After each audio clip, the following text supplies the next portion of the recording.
The hedgehog fell into the water and froze solid instantly. The frog carefully reached out its tongue, but it got stuck on the ice. Just then, a firefly flew by, and the frog's tongue immediately thawed. Not long ago, the firefly was resting on a tree when suddenly a monkey came over to get warm. Even the elephant stretched out its trunk. Before the firefly could react, the monkey scooped it up in its hand. Feeling very warm, the firefly struggled to escape, only to get sucked into the elephant's trunk. Terrified, it quickly flew away and ran into the frozen hedgehog. It thought it was finally safe, but its tail melted the ice, accidentally freeing the hedgehog. The firefly panicked and fled again, and in the process, it melted a hole in the ice.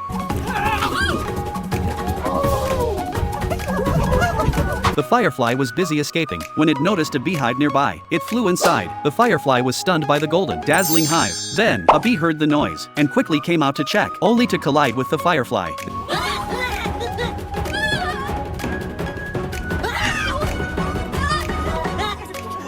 They ran like this for a long time, until they were exhausted. The bee finally greeted the firefly. To its surprise, it felt the warmth from the firefly, and realized the bee meant no harm. The firefly generously shared its warmth. At that moment, the queen bee in the hive woke up. The bee quickly pretended to be sleepwalking, buying the firefly some time to escape. But the queen bee still noticed the firefly. She immediately ordered her capture. The bee scooped up the firefly and ran desperately. They were soon surrounded. At the critical moment, the firefly discovered that its tail could melt the hive. It focused its heat, creating a hole, and the two managed to escape. However, the queen bee started chasing them again. In the moment of danger, the bee quickly explained that the firefly's tail could bring warmth to everyone. The queen bee instantly understood. She prepared a small bed for the firefly inside the hive, and made a small hole at the bottom so that all the animals could enjoy the warmth.